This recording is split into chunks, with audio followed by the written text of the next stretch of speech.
Assalamualaikum warahmatullahi wabarakatuh, Bu ya. Assalamualaikum warahmatullahi wabarakatuh. Maaf Bu ya, baru-baru ini ada berita tentang seorang pengantin wanita yang meninggalkan suaminya sehari setelah akad untuk kabur bersama mantan pacarnya. Dikatakan bahwa wanita tersebut gagal move on dari mantannya. Yang ingin saya tanyakan, apakah dengan tindakannya itu telah membatalkan pernikahan? Dan apakah dia harus mengembalikan mahar yang telah diterimanya? Apakah hal itu termasuk mempermainkan pernikahan? Lalu, bagaimana kita harus bersikap jika ada kejadian serupa di lingkungan kita? Mohon penjelasannya Bu ya, terima kasih. Wassalamualaikum warahmatullahi wabarakatuh. Waalaikumsalam warahmatullahi wabarakatuh. Ada beberapa permasalahan yang harus dicermati di balik satu kisah seperti ini. Dan sebetulnya hal yang seperti ini terjadi di waktu-waktu yang dulu juga pernah ada. Hanya hari ini kan ada media sosial, itu yang menjadikan semuanya memang heboh, rame. Dan itu kesalahan memang. Tapi dulu juga ada kok, tetangga mana tuh pergi, habis nikah pergi. Habis nikah ini ada. Zaman koran dulu kan, belum terlalu viral koran, kan masih ada dulu kisah. Cuman hari ini memang orang selalu cari bahan bagaimana untuk bisa punya YouTube, punya konten segala macam. Baik, terlepas dari itu, di balik kisah itu ada beberapa hal yang harus dicermati. Kalau bicara tentang hukum fikihnya masih sederhana. Perempuan yang setelah akad nikah lari kemanapun tidak akan menjadi batal pernikahannya kecuali sang suami menceraikannya atau sang istri mengajukan ke mahkamah lalu mahkamah mencerai. Nggak akan, ini secara hukum fikih. Jadi dengan larinya seorang istri ya kalau tanpa sebab ya durhaka, kecuali suaminya mengancam atau apa, kita tidak tahu. Saya terlepas daripada kisah itu, tapi saya akan masuk wilayah tarbiyah, wilayah pendidikan. Apa yang menjadikan hal seperti itu terjadi, itu kan harus kita cermati. Nasihat buat ayah, orang tua, dan nasihat kepada anak. Pertama kepada anak, itu bahayanya, makanya kita perlu menghadirkan pendidikan cinta. Kita ingin marakkan atau bagaimana mencintai itu.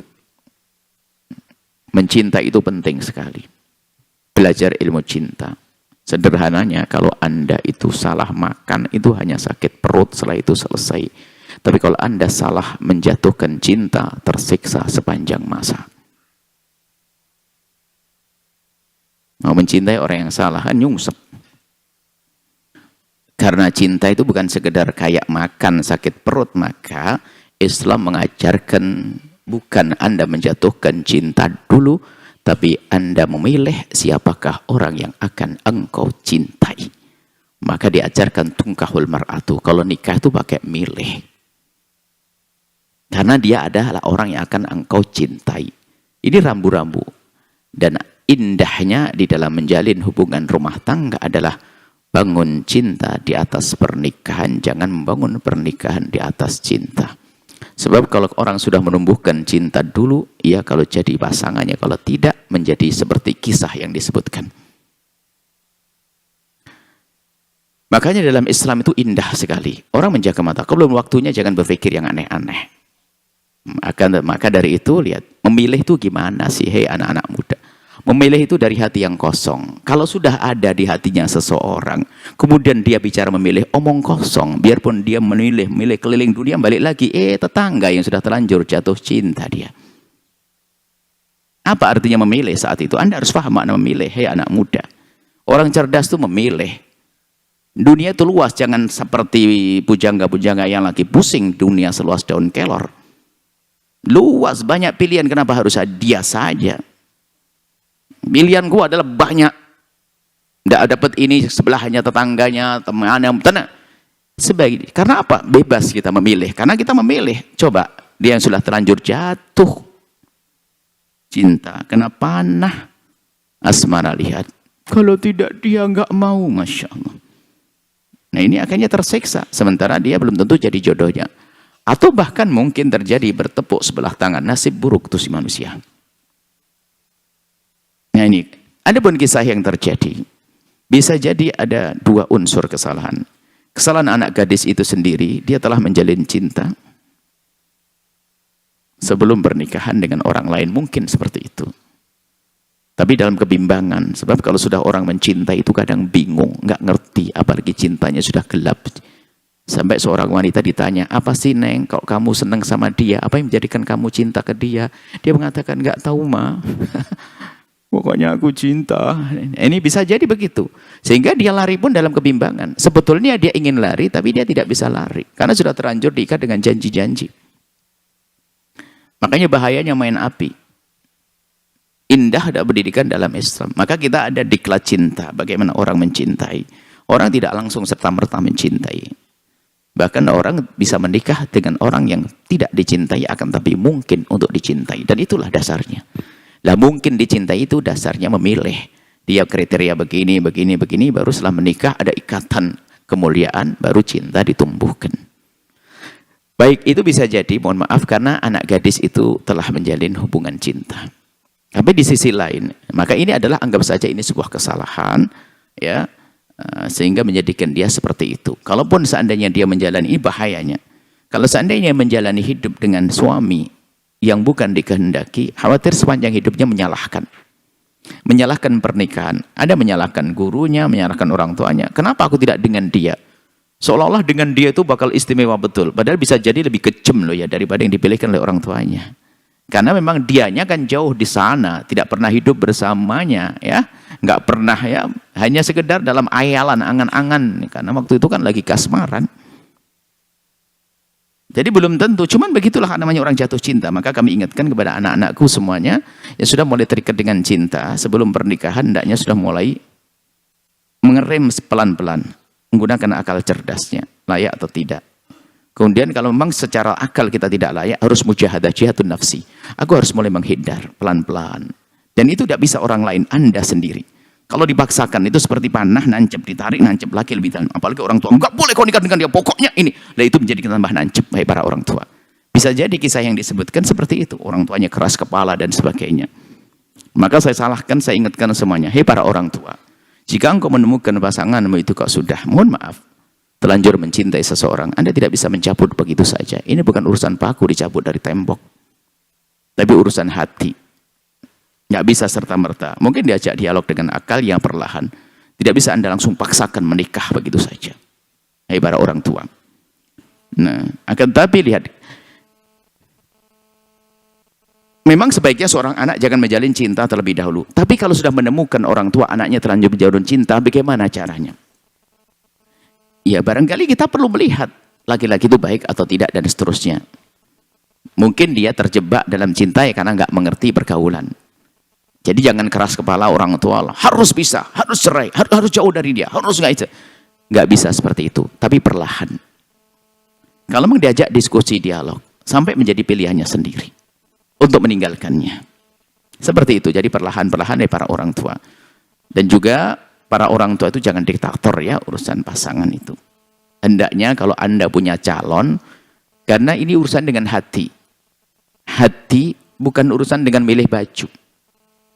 Baju itu nggak ada mencintai baju seperti mencintai syahwat yang ada laki perempuan.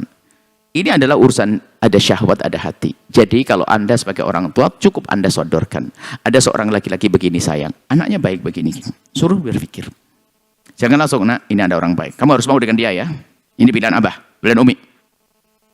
Dari awalnya sudah tidak menarik. Orang tua keras kepala. Anda bicara dengan anak yang punya hati ya. Bukan Anda bicara dengan robot yang sudah diprogram jawabnya iya, iya, iya dok. Dia punya hati. Maka tolong orang tua. Nah, kita tidak menyalahkan. Bisa jadi itu komunikasi orang tua yang tidak baik.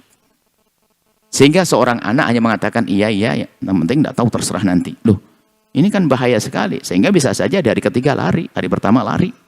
Saya tidak tahu kejadiannya seperti apa. Saya ingin nasihati semuanya. Hei anak, jangan buru-buru menjatuhkan cinta dengan orang yang belum menjadi halal bagimu. Karena itu bahaya. Bisa saja dimain-mainkan. Nah, kemudian bagi orang tua yang melihat anaknya sudah seperti itu, mereka bukan robot yang bisa diprogram klik, klik, klik, klik, klik langsung beres. Enggak. Ada hati. Jadi untuk menjauhkan kecintaannya dengan cara yang halus seperti halnya, waktu masuk ke hatinya juga halus, kita keluarkan dengan halus. Cinta itu nggak serta-merta aku datang, aku cinta kamu, nggak ada. Biarpun cantiknya kayak apa, ganteng apa, nggak. Pasti proses. Nggak ada. Cinta yang sejati nggak. Jadi tolong para orang tua, tentu dengan kelembutan akhlak, dengan cara yang baik, untuk bisa memahamkan anaknya. Jadi jangan dengan kekerasan. Nah, adapun ini, seperti itu kita perlu nasihat bagi semua orang tua. Ada orang tua keras kepala. keras kepala. Anak jangan durhaka kepada orang tua. Ini adalah juga harga, ini pendidikan. Tapi sisi lain, orang tua juga nggak boleh merepotkan pernikahan anak. Merepotkan pernikahan anak nggak boleh.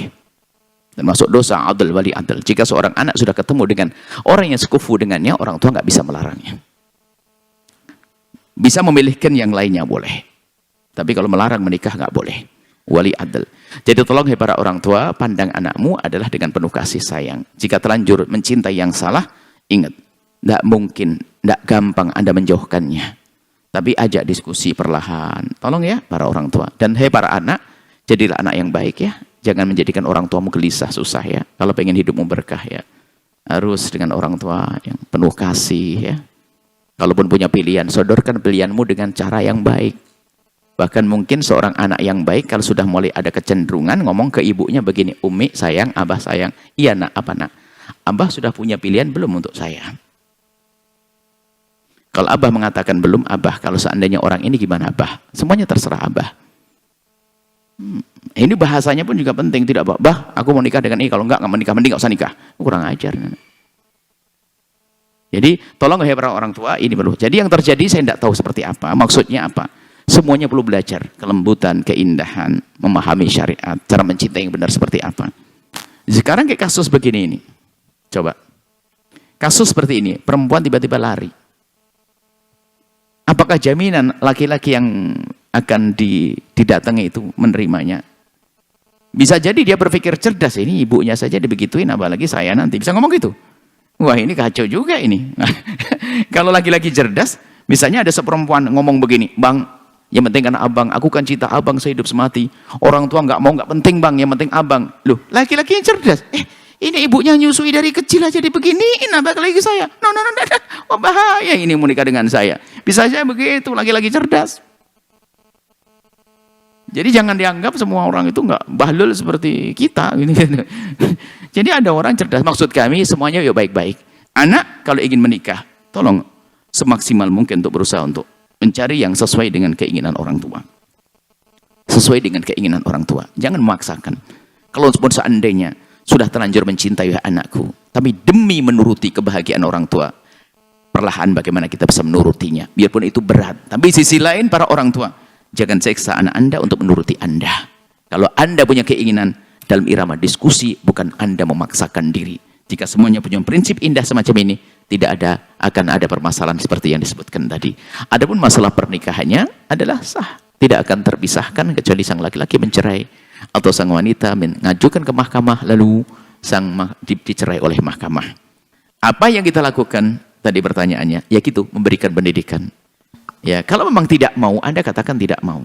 Tapi tidak mau, maka Anda jangan salahkan, tidak tahu, jangan-jangan anak ini sudah tidak mau dari kemarin dipaksa sama orang tuanya. Saya juga nggak tahu itu. Saya tidak komentar tentang kejadian, wallah alam, saya tidak ketemu anaknya. Kalau saya diskusi, saya bisa, bahkan mungkin saya bisa memberi gambaran solusi. Saya tidak ngerti yang salah di mana secara sungguhnya. Hah? Atau bahwa orang tuanya dulu pernah jadi wali adl yang nggak pernah mengizinkan orang sehingga anaknya mungkin sudah menikah atau bagaimana? Saya tidak tahu. Mohon maaf, ini hanya saya tidak baca tentang kejadian. Saya tidak menyalahkan anak tersebut, ayahnya saya tidak tahu kejadian. Cuman gambarannya di masyarakat itu biasanya seperti itu. Keras kepalanya sang anak, keras kepalanya orang tua, akhirnya lihat tidak indah di dalam pernikahannya. Setelah Anda menyaksikan video ini, jangan lupa berselawat kepada baginda Nabi Muhammad sallallahu alaihi wasallam.